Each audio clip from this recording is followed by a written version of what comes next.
السلام عليكم، كنتمنى تكونوا كلكم بخير على خير. مرحبا بكم في فيديو جديد. مرحبا بالناس الجداد، مرحبا بالناس القدام كذلك.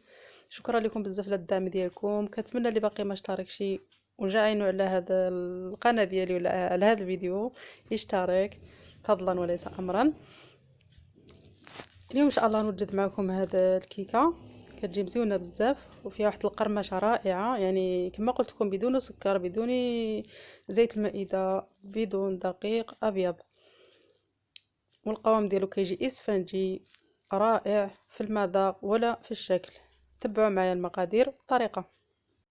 بسم الله. هنا في المقادير عندي 4 بيضات متوسطين ولا كانوا كبارين ادعملوا 3 البيضات، قبصه ملحه، 2 معالق كبارين ديال الجوز القرقاع منقي معاوض مهرمش، كاس الا ربع زيت الزيتون، تكون خفيفه ما تكونش ثقيله، يكون المذاق ديالها يعني المذاق ديالها خفيف، كاس ونصف د الحليب، 5 معالق هنايا كبارين د التمر، ولا حبيتو تزيدوا الحلاوه تزيدوا معلقه اخرى، 2 د الساشيات د الخميره د الحلوى فئه 8 غرام، كذلك ساشي د فاني، دقيق القمح حسب الخليط، هنايا اللوز افيلي للتزيين. انا مديك 4 البيضات في الكاس المولينيكس، زدت عليهم قبيصه الملحه وساشيه د الفاني، وغنطحنهم حتى ما يبقاش هذيك الحبيبات السكر د الفاني. هنا غنزيد ديك كاس الا ربع د الزيت الزيتون، ولا ما بغيتوش زيت الزيتون ادعملو زيت المائده، يعني حسب الرغبه ديالكم. غنطحنو ونرجع معكم. انا نزيد التمر هايتا شويه بشويه باش ما يهرسليش المولينيكس. يعني عندي مسخن الفران، كان عندي شاعل وكان عندي محطوط غير فوق الفران في ديك الصهد راطب مزيان، وغنزيد نكب عليه الحليب ونطحنهم. هنا من بعد ما طحنتو ها نتوما شوفوا كيفاش رجع، يعني تطحن مزيان، يعني حتى ما يبقاش فيه ديك الحبيبات. غنفرغو هنا في هذا الاناء اللي غنخلط فيه صافي، ونرجع معكم. كما تشوفوا القوام ديالو يعني باقا ما زدتش الدقيق، هو ثقيل تبارك الله. انا غنحيد ديك الخمارات جانبا باش نزيد الدقيق نغربلهم ديك النخاله اللي فيه، يعني هو مغربل. وغنعاودو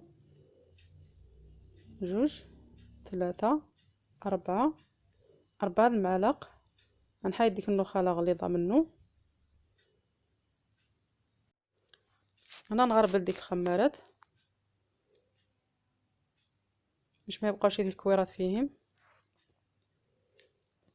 وغنزيد 3 المعالق د القرقاع عندي مهرمش،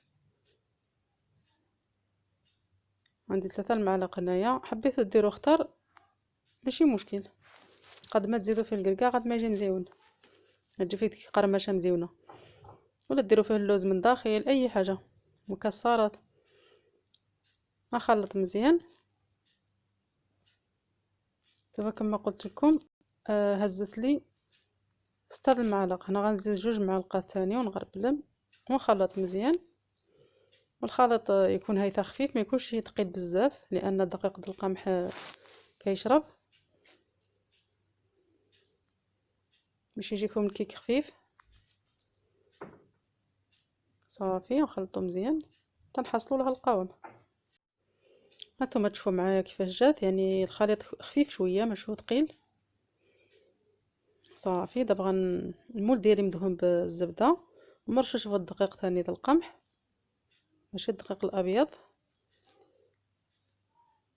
كما تشوفوا، وفيه 24 سنتيم، ماشي كبير بزاف. بغيتو تجيكم يعني هابطه على ديالي، عملوا المول يكون زايد يعني في كبر من هذا شويه، وندخلها للفرن يعني نطيبها عاديه. وهنا غنعمل اللوز افيلي، وانتم عندكم حريه اختيار، يعني كوكا ولا ديروا كونكاسي، هذاك الكاوكاو ولا الكوك اي حاجه.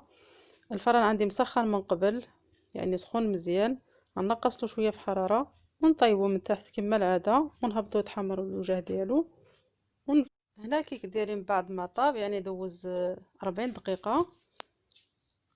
ها هو جا مقرمش ديك اللوز افيلي.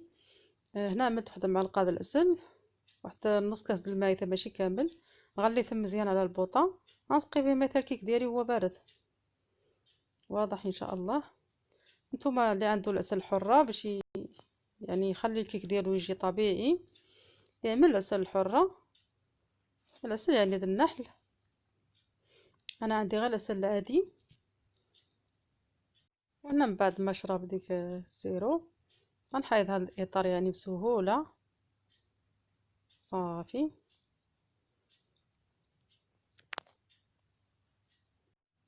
وهذا هو الشكل الاخير للكيك ديالي، كيف جا مزيون بزاف. ما عندي ما نقول لكم، يعني جربوه وحكموا بريوسكم. جا فنيون شكلا ومذاقا. انتم تشوفوا الطلعه ديالو جات هي هذيك، يعني جا غليظ شويه ولكن معليش. غنقطعو معكم تشوفوه، يعني جا رائع واسفنجي كانه مشوب بالدقيق، يعني القمح. وجا فيه ديك القرمشه القرقاع من داخل، يعني هذا ديروه لوليداتكم يفطروا به في الصباح يمشيو للمدرسه، يعني احسن حاجه. غتكونوا تهلطوا فيه مزيان. كنتمنى ان شاء الله يعجبكم. وإلا عجبكم الفيديو ما نساوش اللايك اشتراك تفعلوا الجرس باش يوصلكم كل جديد، فضلا وليس امرا. الى فيديو اخر بحول الله، والسلام عليكم ورحمة الله تعالى وبركاته.